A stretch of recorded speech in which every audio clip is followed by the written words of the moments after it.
January 17, 1945. A bitter wind cut across the Ardennes forest, carrying the scent of snow, mud, and gunpowder. In the gray light of dawn, the German generals stood on a ridge overlooking the frozen valley below. The trees shivered under the weight of frost, their branches snapping under the sudden shock of artillery fire. At first, it was distant, a muted thrum, a drumbeat of inevitability. Then, a deafening roar shattered the silence, sending earth and timber flying. Craters bloomed in the snow like black flowers, swallowing trucks, foxholes, and terrified soldiers alike. Commanders' binoculars trembled in their hands as columns of American artillery shells arced high above the forest, tracing invisible paths of destruction. Every order they shouted seemed to vanish into the chaos, drowned by the relentless barrage. Men scrambled. Radios sputtered and the front line buckled. In that moment, the battlefield fell silent, not from peace, but from the realization that some power on this earth spoke louder than any command, louder than any strategy. America's artillery had arrived, and it would leave an echo no German plan could answer. The valley lay in ruins, and history was about to shift beneath their feet. The last line naturally leads into the context, background, where we explain why this artillery dominance was possible and how it developed. By late 1944, the war in Europe had reached a critical juncture. The German Wehrmacht, once a disciplined, unstoppable force, was strained on multiple fronts. On the Eastern Front, the Red Army pushed relentlessly, reclaiming territory inch by inch, while in the West, the Allies had established a firm foothold in Normandy and begun their advance across France. German supply lines were stretched thin. Fuel shortages, disrupted communications, and the sheer exhaustion of men and materiel created a brittle front, vulnerable to sustained pressure. Amid this context, the Americans had emerged as a formidable force, their industrial might and logistical efficiency unmatched. From the beaches of Normandy to the forests of Belgium, U.S. forces had demonstrated a capacity for sustained, precise, and overwhelming firepower. Artillery, in particular, had evolved from a supporting role into a strategic instrument capable of shaping entire battles. The 105mm M2, a 1 and 155mm M1 long tom howitzers, deployed with meticulous coordination, could deliver devastating barrages over distances exceeding 10 kilometers, while new fire control methods allowed units to synchronize indirect fire with infantry and armored advances. German commanders, accustomed to maneuver warfare and rapid strikes, often underestimated this capability. Blitzkrieg relied on speed, surprise, and concentration of forces, but sustained American artillery disrupted every element of this approach. Fields of fire that once seemed safe now became killing zones. Forests and villages intended as cover were shredded by precise barrages. The psychological impact was immediate. Soldiers hesitated where they would have advanced, and officers struggled to issue coherent orders under the constant roar of exploding shells. The terrain of the Ardennes, rolling hills and dense forests, seemed tailor-made for surprise attacks. In December 1944, Hitler had gambled on a counteroffensive here, aiming to split the Allied lines and capture Antwerp. German generals studied maps and calculated supply needs, confident in their plan. But the Americans had learned the lessons of Normandy and France. Artillery, carefully placed and rapidly maneuvered, could dominate even the most challenging landscapes. Observers in high positions, often using forward observation posts or tethered balloons, could call in strikes with astonishing accuracy. Radar and sound-ranging techniques allowed fire to adjust in real time, making counterattacks costly and disorienting. At the unit level, the differences were stark. American infantry advanced behind creeping barrages, shielded from direct fire, while artillery units, in place behind hills or in concealed positions, could unleash sustained volleys without exposing themselves. German panzer divisions, expecting to engage enemy armor directly, found themselves caught in a relentless hail of shells. Trucks, tanks, and supply convoys were obliterated before reaching the front, leaving frontline units isolated. Officers on horseback or in jeeps shouted orders that were drowned by the thunder of 105mm rounds, commands that could neither be executed nor relayed effectively under such circumstances. This was not merely a matter of technology, though technology amplified the effect. It was doctrine, training, and logistics combined.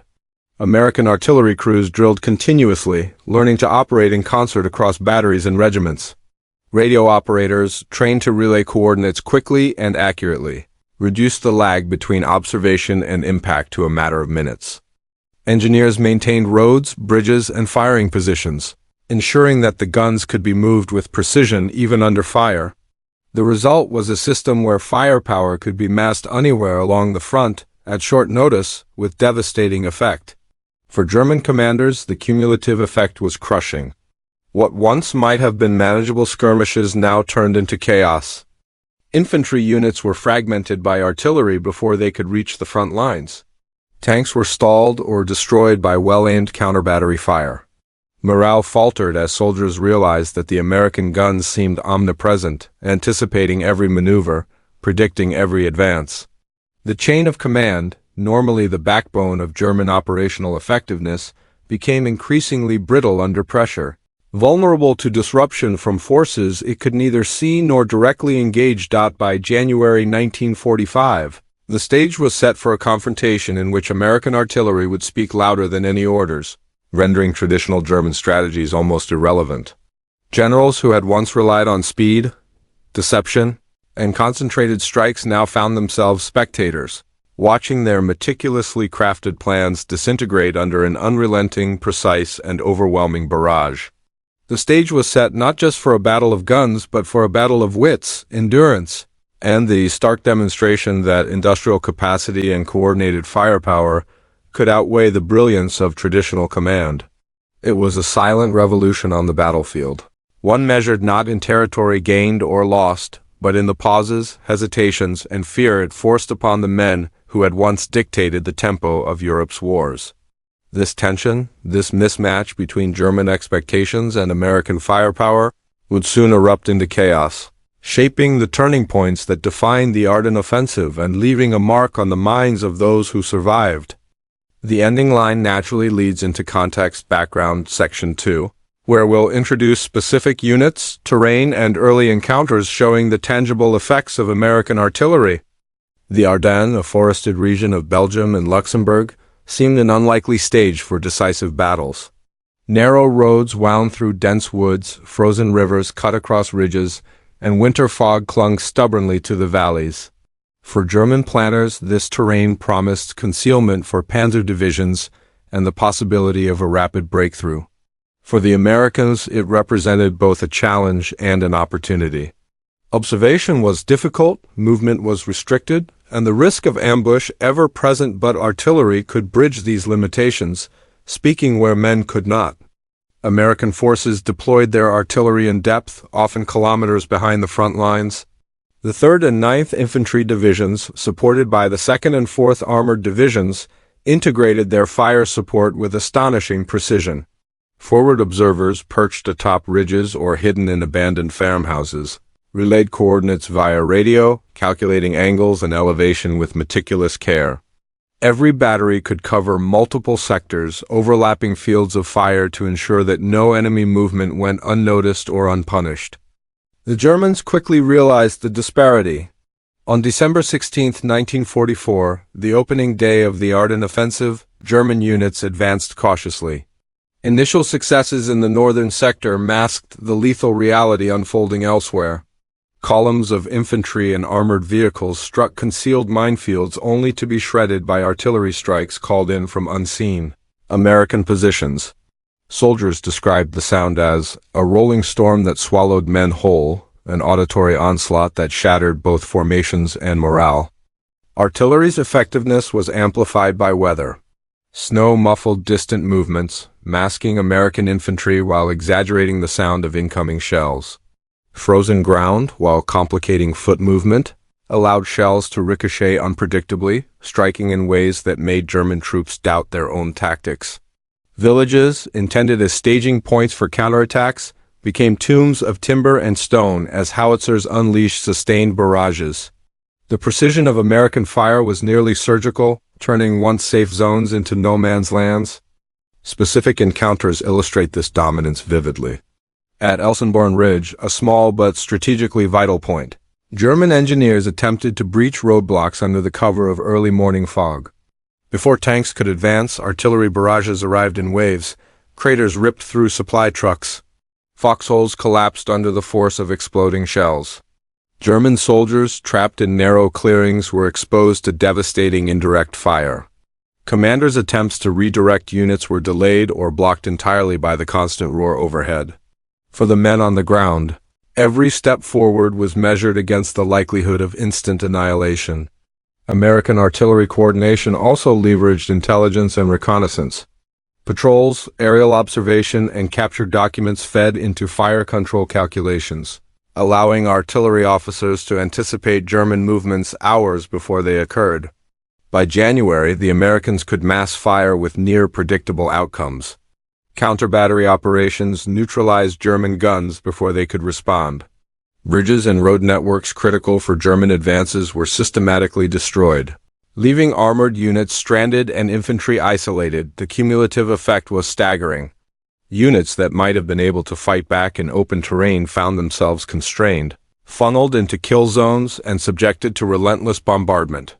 German commanders, from regimental officers to field generals, began to recognize that their traditional strategies, rapid breakthroughs, concentrated armor, and encirclements were increasingly irrelevant. Every plan risked annihilation before execution. The contrast between expectation and reality was not just tactical but psychological. Confidence eroded, hesitation replaced initiative, and fear seeped into decision-making at every level. By mid-January, reports from the front described an almost surreal phenomenon. Entire battalions immobilized not by human opposition but by the unseen, omnipresent voice of American artillery. Generals documented that movement ceased before it began, that men froze in trenches under imagined fire, and that morale crumbled under the persistent thunder. These early encounters set the tone for the decisive confrontations that would follow, establishing artillery not merely as support, but as a principal agent of battlefield domination. In this frozen forest, amid fog, mud, and snow, American artillery became more than steel and powder. It became the voice of inevitability. The battlefield itself seemed to obey its commands, forcing German generals to reckon with an enemy whose presence was felt before it was seen. And as January deepened, the Ardennes would become a proving ground for this overwhelming, silent power, leading directly into the human, tactical, and technological angles that defined its deadly effectiveness. The ending line naturally transitions into angles, where we explore multiple perspectives: human, tactical, technological, leadership, enemy, and moral, to show the full impact of American artillery. On the frozen battlefields of the Ardennes, the human cost of artillery was immediate and visceral. Soldiers on both sides felt its presence long before they saw the enemy. For German infantry, every step forward was a gamble. The whistle of incoming shells became a rhythm of fear, punctuated by sudden explosions that tore the earth apart. Men dug into frozen ground or dived into craters, hoping for protection that was often illusory. Casualty reports reveal entire squads incapacitated by single salvos, and the psychological toll was severe. American artillery crews experienced a different kind of intensity. Buried in snow-covered foxholes or camouflaged firing positions, they coordinated barrages with disciplined precision. The roar of their own guns was deafening, yet they moved efficiently, almost mechanically, each shell a calculated instrument of battlefield control. Unlike the men facing the barrage, these crews witnessed its impact with clinical detachment, noting craters, wrecked vehicles, and disrupted enemy formations. Their work was exhausting, relentless, and unglamorous, but it shaped the battle. For commanders on both sides, human perception mattered as much as actual destruction. German generals reported that troops hesitated, froze, or retreated under bombardment, leaving formations fragmented and difficult to command. Fear became a weapon as effective as the shells themselves. The battlefield was no longer defined solely by men or tanks, but by the invisible yet palpable presence of artillery, an omnipresent human factor shaping every decision and every moment of survival. Artillery did more than inflict casualties. It dictated the flow of combat. American units used fire to control terrain, block German advances, and shape defensive and offensive operations. Batteries were positioned to create overlapping fields of fire, leaving no sector untouched. Artillery strikes often preceded infantry or armor movements, softening targets and eliminating potential threats. Tactical innovation was critical. The U.S. employed rolling barrages, coordinated sequences of fire designed to protect, advancing troops while forcing the enemy to remain exposed. Counter-battery fire neutralized German guns before they could interfere with American operations. Roads and bridges were targeted preemptively to restrict movement, funneling German units into predictable kill zones. This combination of anticipation and precision turned static defenses into traps and mobile units into vulnerable targets. The tactical mastery of artillery reshaped decision-making on the battlefield. German commanders had to consider not just immediate opposition but the unseen network of American fire. Every maneuver was risky. Retreats were dangerous because artillery could pursue and disrupt withdrawal, while attacks were perilous under sustained bombardment. Artillery became a force multiplier, allowing smaller American units to dominate larger enemy formations and dictate the tempo of engagements. The dominance of American artillery in the Ardennes was as much a product of technology as of doctrine. The M1 155mm howitzer, with its long range and devastating explosive power, allowed American forces to strike deep into German formations. The more mobile M2 105mm howitzer supported infantry advances with rapid deployment and high rate of fire.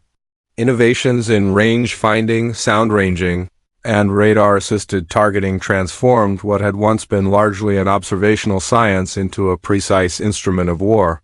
Fire coordination was enhanced by forward observers equipped with field radios, binoculars, and map grids.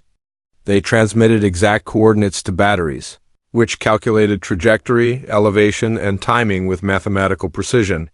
This system allowed for rapid massing of fire on targets that could be moving or hidden behind terrain obstacles. Even poor visibility from snow or fog did not prevent accurate strikes. The combination of high-caliber guns, mobile platforms, and advanced targeting technology created a network of firepower that was difficult to counter and nearly impossible to escape.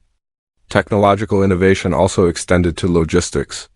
Engineers maintained roads, bridges, and supply lines to ensure that artillery units could reposition quickly, even under enemy fire. Ammunition supply was meticulously coordinated to prevent shortages during sustained barrages. The result was a seamless integration of firepower, mobility, and precision that overwhelmed traditional German battlefield tactics and created a new paradigm for modern warfare. German generals, schooled in maneuver warfare and rapid tactical decisions, were unprepared for the silent dominance of artillery. Commanders like Field Marshal Walter Model or General Heinrich von Luttwitz found their plans unraveling under an invisible yet unstoppable force. Orders issued at headquarters often never reached frontline units before artillery disrupted communications or destroyed assembly points. The chain of command itself became vulnerable. Even well-trained officers could not anticipate the timing and scope of American barrages. Leadership under these conditions required adaptation, but the speed and intensity of artillery often outpaced German decision-making. Efforts to coordinate counterattacks were frequently delayed or rendered ineffective by massed fire. Generals witnessed entire regiments immobilized, not by superior maneuver, but by calculated destruction of terrain, supply, and morale. Reports from the field emphasized hesitation and paralysis. Officers observed that men froze before the first round landed, illustrating that effective leadership was increasingly measured not by orders given, but by the ability to endure or survive the onslaught. American commanders, conversely, demonstrated disciplined execution of combined arms doctrine. Generals and artillery officers synchronized fire with infantry and armor, ensuring that each strike was both tactically and strategically aligned. Their leadership created a system in which artillery was not merely a support tool, but a decisive agent capable of reshaping entire battles before German commanders could even react.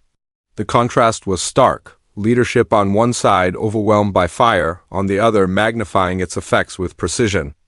The ending of this section naturally leads into Engel's Section 2, where we examine the enemy perspective and moral psychological impact of artillery. From the German viewpoint, American artillery was an almost supernatural force. Commanders on the ground had trained for blitzkrieg, for rapid strikes and concentrated maneuvers, but the Ardennes proved a cruel mismatch. Infantry and armor moving along forest roads found themselves subjected to fire they could neither locate nor counter. Even when reconnaissance spotted American positions, counter-battery strikes were delayed or misdirected. Each failed attempt compounded the sense of helplessness. Tank crews reported that the first warning of incoming fire was often the explosion itself.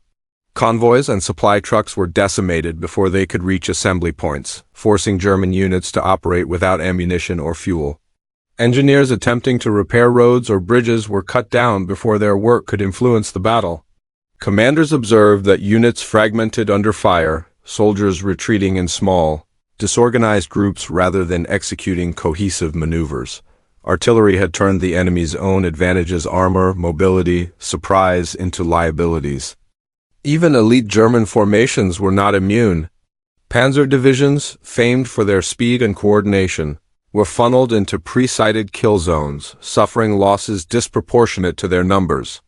The psychological shock of unseen fire disrupted unit cohesion. German officers noted that it was no longer enough to plan. Anticipation had become the enemy's dominion. American artillery dictated where, when, and how battles would unfold. The moral and psychological impact of sustained artillery fire on the German troops cannot be overstated. Fear became a constant companion, more punishing than any wound. Soldiers described the bombardment as a rolling nightmare, a relentless force that eroded courage and patience. Entire battalions hesitated to move, delaying attacks and creating gaps in defensive lines. Retreat, when necessary, became a perilous act, as concentrated fire followed units along every road and path. At the command level, generals experienced a crisis of confidence. Reports indicated hesitation in issuing orders, not from indecision in strategy, but from awareness that any plan could be obliterated before execution. Subordinates were paralyzed, awaiting impossible decisions in real time. Even when orders were transmitted, artillery often rendered them irrelevant. Morale, discipline, and initiative, a trio that had previously defined German military effectiveness, were undermined systematically. On the American side, soldiers witnessed these effects firsthand, noting how artillery not only destroyed targets but reshaped the enemy's mind. The battlefield became a psychological instrument, capable of eroding the will to fight. Coordination between fire, movement, and observation ensured that destruction was not random, but purposeful, designed to amplify uncertainty and fear. Artillery became a voice persistent, omnipresent, and deafening that communicated dominance long before the next shell landed. The moral weight of this silent power influenced decisions at every level. Where German officers had once relied on initiative and rapid maneuver, they now relied on avoidance and caution. Entire attacks stalled, defenses crumbled, and the rhythm of battle shifted to one dictated by unseen forces. This psychological supremacy, paired with technological precision and tactical foresight, would culminate in decisive moments where the battlefield itself seemed to obey the commands of American guns. The ending line naturally transitions into the climax turning point, where we'll narrate the decisive confrontations and the moments when German generals truly realized the overwhelming dominance of U.S. artillery. December 18, 1944, the morning light barely penetrated the dense fog blanketing the Ardennes.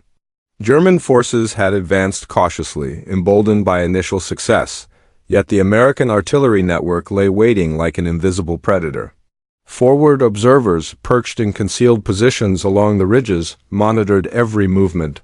Their binoculars scanned frozen fields, snow-laden forests, and narrow roads, identifying columns, trucks, and regiments with precise coordinates. Within moments, the first salvo rumbled across the valley, a chorus of iron and fire that would redefine the battle. The 1st and 9th Armored Divisions advanced toward Elsenborn Ridge, unaware that American 155 mm and 105 mm batteries were already in position.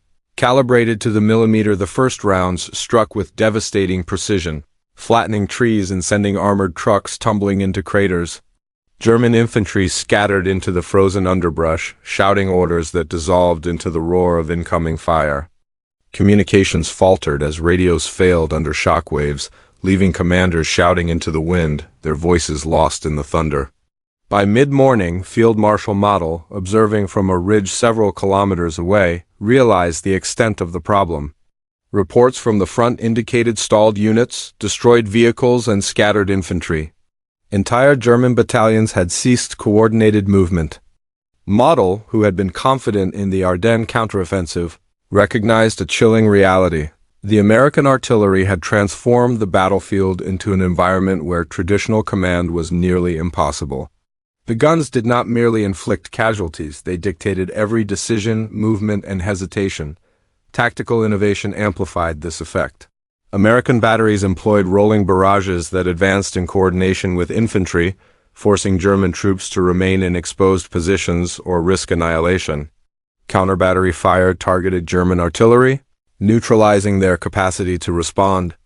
Bridges were destroyed before armored units could cross, and narrow roads funneling columns into kill zones became lethal traps. By noon, the Germans were retreating piecemeal, unable to form coherent lines, while artillery fire, guided by real-time observation, continued to hammer every attempted advance. At the tactical level, the battlefield was transformed. Where German units had expected maneuver and surprise, they encountered relentless, omnipresent fire. Tanks were immobilized or destroyed before engaging. Infantry found no cover, and engineers attempting to repair roads were cut down before their work could make any difference. The terrain, once seen as an advantage for concealment and maneuver, became a conduit for destruction, precisely mapped and targeted by American observers and fire control teams. The human dimension of this turning point was equally stark. German soldiers froze under the barrage, unable to move or regroup. Units became fragmented as panic spread faster than orders.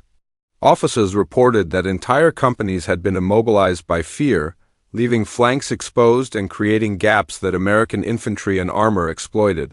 Field reports described the battlefield as chaotic, yet meticulously orchestrated by the enemy's unseen hand. The psychological impact was undeniable. Men and officers alike understood that their actions were now subordinate to the rhythm of artillery fire. A rhythm they could neither control nor counter. Even attempts at counterattacks failed catastrophically. On the western approach to Elsenborn Ridge, a German armored detachment tried to flank a battery position. Within minutes, they were caught in pre-registered fields of fire. Tanks exploded under coordinated salvos, and infantry following them were cut down by fragmentation rounds. Communications breakdowns compounded the disaster. By mid-afternoon, reports reached the Oberkommando des Heeres that the counteroffensive was faltering, not due to numbers or planning, but because artillery had rendered execution impossible. The American perspective was methodical, almost clinical. Artillery officers noted which targets had been neutralized, where supply lines were disrupted, and how infantry movements correlated with incoming fire. Each salvo reinforced the doctrine that firepower, precision, and observation could overwhelm even experienced, well-led opponents. By evening, it was clear the battlefield had shifted. Where German generals had once commanded, American guns now dictated. The intensity of the engagement escalated as night fell. German attempts to regroup and resupply were met with sustained illumination rounds and pre-planned barrages, keeping troops under pressure even in darkness. Forward observers adjusted coordinates continuously, guiding fire with astonishing accuracy, despite fading light. The clash of discipline versus chaos, preparation versus improvisation, underscored a critical reality. Artillery had become the decisive factor in modern warfare. As midnight approached, German forces held isolated pockets, desperately attempting to re-establish contact and regain control. But every move, every decision was anticipated, targeted, and punished by an enemy that combined technology, training, and doctrine into a single, overwhelming voice. American artillery had spoken louder than any order, leaving German generals silent in the face of its relentless authority. The last line naturally leads into climax section 2, where we follow the aftermath of this day, German retreats, and the consolidation of American dominance. December 19, 1944, the dawn brought no relief for the Germans. The Ardennes, shrouded in fog and streaked with snow, had become a theater of relentless destruction. German units, attempting to regroup overnight, found that the battlefield itself had turned against them. Roads were impassable from cratered shells. Bridges had been destroyed, and pre-registered artillery zones awaited any movement with lethal precision. Every advance, every attempt at organization was met with a barrage that left men disoriented, scattered, and exhausted. Field Marshal Model's situation grew increasingly dire. Reports from subordinate commanders described stalled regiments, immobilized tanks, and shattered morale. Orders issued hours earlier were already obsolete, as artillery had reshaped the terrain and neutralized the troops meant to execute them. From observation posts, American forward observers adjusted fire in real time, maintaining pressure on every avenue of approach. German generals watched helplessly as their formations faltered, their confidence undermined not by superior numbers, but by firepower they could neither anticipate nor counter. The morning engagement at Bullingen illustrated this collapse vividly. A German reconnaissance unit attempting to probe American positions was detected by observation teams. Within minutes, artillery rounds rained down in carefully timed sequences, flattening buildings, destroying vehicles, and fragmenting infantry formations. German soldiers scrambled into forests, attempting to find cover, only to encounter pre-sighted zones that funneled them into kill areas. Attempted counterattacks dissolved into confusion. Tanks stalled in mud-filled craters. Engineers repairing roads were neutralized before they could complete their work. The battlefield itself had become a weapon in American hands. American artillery coordination reached its apex in the early afternoon. Batteries, strategically dispersed yet synchronized, unleashed massed fire designed to prevent German concentration anywhere along the front. Rolling barrages advanced in tandem with American infantry, clearing obstacles and shaping the battlefield. Counter-battery fire systematically destroyed German artillery, ensuring that no return fire could threaten advancing units. Even elite German formations, trained for rapid maneuver, found their mobility neutralized by the combination of terrain, weather, and sustained bombardment. The human impact was stark. German officers reported that soldiers froze before any engagement, hesitating to advance under the psychological weight of invisible fire. Communication lines, both wired and wireless, failed under repeated bombardment. Entire battalions were forced to dig in, immobilized not by American infantry, but by the omnipresent threat of artillery. Fear, uncertainty, and confusion became as lethal as shrapnel, eroding initiative and paralyzing command structures. By mid-afternoon, it was clear that the German offensive had lost momentum. The Ardennes counteroffensive, conceived as a rapid thrust to split Allied lines, had slowed to a crawl. Units attempted to withdraw or reorganize, only to encounter more fire from pre-sighted zones. Artillery had transformed the landscape into a maze of danger, and every decision by German generals was dictated by its presence. American leadership leveraged this advantage with methodical precision. Forward observers maintained constant surveillance. Artillery officers calculated adjustments with mathematical rigor, and batteries were repositioned to respond to shifting German movements. The tempo of the battle was controlled entirely by artillery, while infantry and armor advanced under its protective canopy. The battlefield, once unpredictable, now followed a carefully orchestrated rhythm determined by range tables, coordinates, and timing. As night approached, the German forces were fragmented, exhausted, and demoralized. Field reports described units immobilized in frozen fields, tanks trapped in mud, and men huddled in destroyed villages. Model and his generals faced the undeniable truth: their offensive had been stalled, and the initiative had passed irreversibly into American hands. The Ardennes had become a proving ground for the devastating synergy of firepower, technology, and disciplined command. By December 20th, the German offensive had effectively collapsed in the sectors dominated by American artillery. Survivors retreated under continuous pressure. Bridges and roads remained under threat, and every attempt at regrouping was anticipated and countered. The battlefield itself had become a weapon in the hands of the Americans, and German commanders, for all their experience and planning, were forced into silence, witnessing the full consequence of artillery's supremacy. This decisive turning point demonstrated that firepower, when combined with observation, coordination, and disciplined execution, could dictate the outcome of engagements, regardless of enemy planning or numerical strength. The Ardennes, once thought to favor surprise and maneuver, had proven that artillery could dominate every facet of combat, reshaping strategy, tactics, and human behavior alike. The ending line naturally transitions into Aftermath, Section 1, where we will examine the immediate consequences, losses, destruction, and the shifting momentum of the war.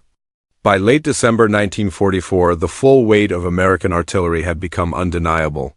German units that had advanced with initial success now lay scattered, immobilized, or retreating in disarray. Entire battalions reported heavy casualties, destroyed vehicles, and disrupted supply lines. Where commanders had once expected coordinated maneuvers, they now found confusion, hesitation, and fragmented forces. The Ardennes, meant to be a springboard for a decisive offensive, had instead become a landscape of destruction shaped by relentless fire. At Elsenborn Ridge, for example, German reports indicated that entire companies were neutralized before reaching their objectives. Supply convoys had been obliterated by long-range 155mm howitzers, while 105mm guns harassed infantry at every exposed approach. Tanks stalled in mud-filled craters or were destroyed outright by well-aimed barrages. Attempts to consolidate positions were met with precise, sustained bombardment that allowed American infantry and armor to advance with minimal opposition. The physical toll was matched by psychological shock. Soldiers hesitated. Troops abandoned positions, and officers struggled to issue effective orders in a collapsing chain of command. The strategic impact was immediate. The Ardennes offensive, Hitler's gamble to split Allied lines and capture Antwerp, lost momentum within days. German generals reported that the pace of advance had slowed to a crawl. Reserves intended to exploit breakthroughs were caught in kill zones before they could act. Communications infrastructure, already vulnerable, was disrupted further by artillery strikes on relay points and headquarters positions.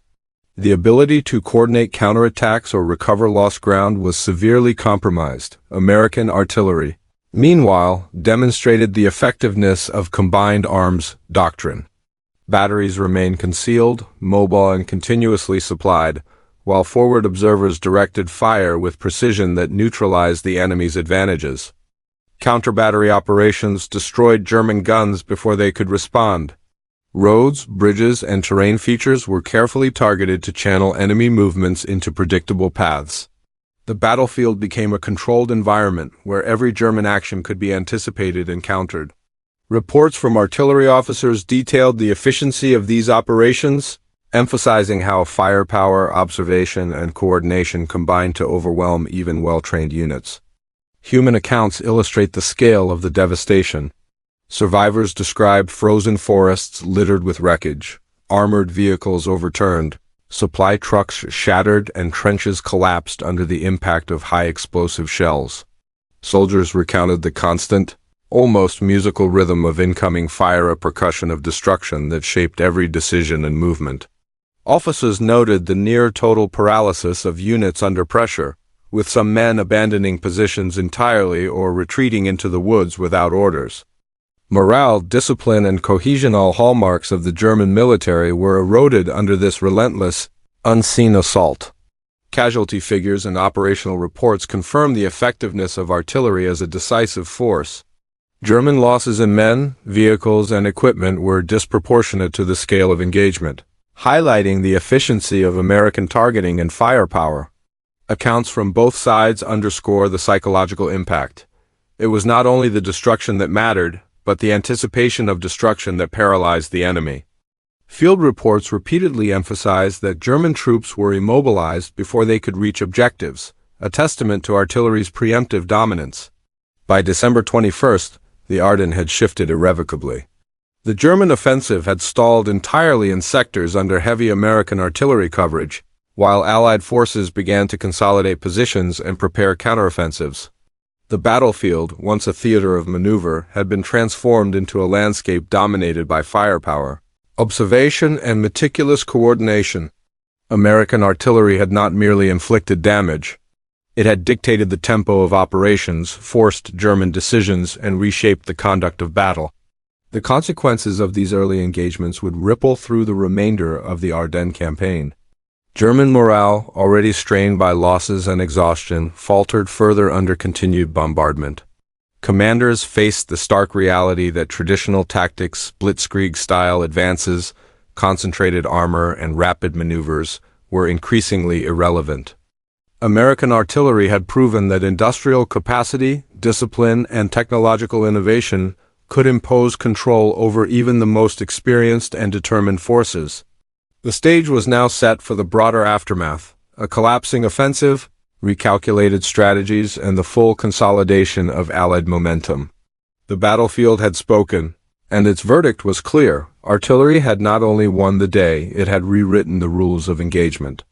The ending line naturally transitions into aftermath, Section 2, where we will examine the longer-term consequences, strategic shifts, psychological impact on German leadership, and the broader operational significance of American artillery. As January 1945 progressed, the consequences of the Ardennes engagements became increasingly clear. German forces, battered and demoralized, were forced into a defensive posture. The ambitious counteroffensive intended to split Allied lines and seize Antwerp had stalled completely. Supply shortages, fragmented units, and the relentless threat of American artillery made offensive operations impossible. Even elite panzer divisions previously relied upon for rapid breakthroughs were immobilized or redeployed defensively, their tactical advantage negated by overwhelming firepower. Strategically, the Ardennes campaign marked a turning point. The Allies regained the initiative, using artillery not merely to support infantry, but to control entire sectors of the front. German commanders, from regimental officers to Field Marshal Model himself, acknowledged that their plans were rendered irrelevant when confronted with massed, coordinated artillery. Reports describe entire units immobilized, supply lines destroyed, and morale shattered. The German operational tempo slowed to a crawl, leaving the Allies free to consolidate gains and prepare counteroffensives that would further strain German resources. Psychologically, the effect on German leadership was profound. Generals who had prided themselves on rapid decision-making and maneuver warfare now faced the reality of a battlefield dominated by an unseen, unstoppable force. Orders issued at headquarters often arrived too late, and when they did, the troops were already scattered or casualties had rendered them impossible to execute. Some officers recorded in diaries and after-action reports that fear and hesitation spread more effectively than bullets or shells. Soldiers hesitated, formations faltered, and the aura of invincibility surrounding German tactics evaporated in the face of relentless, precise firepower. The human cost mirrored the operational consequences. Casualty reports indicated thousands of German soldiers killed, wounded, or captured. Villages and farms along the front lines lay in ruins, infrastructure destroyed, and roads cratered by continuous bombardment. Even units that had avoided direct engagement were affected. Movement was restricted, supply convoys destroyed, and morale diminished by the constant threat of fire. The American artillery, silent yet omnipresent, had not only inflicted physical losses but had shaped the psychology of warfare itself, demonstrating the power of indirect, calculated destruction over sheer numbers or bold maneuvers. From the Allied perspective, the success of artillery in the Ardennes validated doctrines developed earlier in the war: coordinated fire, meticulous observation, and integrated logistics could dictate the outcome of battles. Forward observers, communication networks, and highly trained artillery crews ensured that every shell had purpose, transforming firepower into a decisive operational instrument. The result was a model of modern warfare in which industrial capability, disciplined execution, and technological innovation combined to dominate the battlefield, leaving the opponent with limited options and little initiative. The campaign's aftermath reshaped German military thinking. Field reports highlighted the futility of traditional offensive tactics when faced with concentrated artillery, prompting a defensive recalibration across multiple fronts. Retreats and defensive positions became standard, and the psychological edge shifted irrevocably to the Allies. Even when German forces regrouped, the lessons of the Ardennes loomed large. The power of artillery was not measured solely by destruction, but by its ability to command the battlefield, dictate movement, and erode the enemy's will to fight. By late January, the Ardennes offensive was effectively over. American artillery had achieved a decisive victory before infantry or armor could engage decisively. demonstrating that firepower, coordination, and observation could dominate an experienced, disciplined enemy. The German army, once confident in its ability to dictate tempo and strategy, had been humbled. The campaign offered a stark lesson: modern warfare had evolved, and industrialized, coordinated artillery was now a primary arbiter of victory. The stage was now set for reflection. The human cost, technological achievements, and strategic shifts introduced by artillery would resonate far beyond the Ardennes. Its voice had spoken louder than any command, and its echo would shape the conclusion of the war in Europe. In the silent aftermath of the Ardennes, the battlefield lay scarred and quiet. Craters pocked the frozen earth, shattered vehicles rested like forgotten monuments, and the forests, once thick with the noise of maneuvering forces, were still. The war had not stopped, but in these frozen valleys, a lesson had been written in steel and fire. Artillery could speak louder than any command, louder than strategy, louder than the bravest human will. For the German generals who had once relied on speed, surprise, and decisive maneuvers, the experience was humbling. They witnessed firsthand that even the most disciplined armies could be rendered impotent by a force that combined precision, coordination, and relentless pressure. The roar of the guns left no room for hesitation or heroics, only survival and adaptation. The battlefield, shaped by human ingenuity and technological mastery, dictated the outcome more than any individual decision, yet for the Americans, the victory was not simply one of destruction. It was a demonstration of foresight, training, and unity of effort. Artillery crews, observers, and commanders worked as one, turning a complex system of logistics, calculations, and timing into a decisive instrument. The human element, discipline under fire, courage in execution, and commitment to coordination was inseparable from the machines themselves. Technology alone could never have achieved this. It required the steady hands and calculated minds of those who wielded it. In the broader sweep of history, the Ardennes stands as a testament to the evolution of warfare. Firepower had become a language, one capable of silencing even the most confident generals. It redefined the relationship between human leadership and technological capability, showing that in modern battle, the ability to observe, calculate, and coordinate could outweigh traditional tactics or sheer audacity. And yet, beneath the precision and devastation, there remained the human story: fear, courage, awe, and survival. The echoes of the guns reverberated not just across the forested hills of Belgium, but across memory, reminding future generations that the voice of artillery was not merely explosive, it was decisive, shaping the fate of men, armies, and the course of history itself.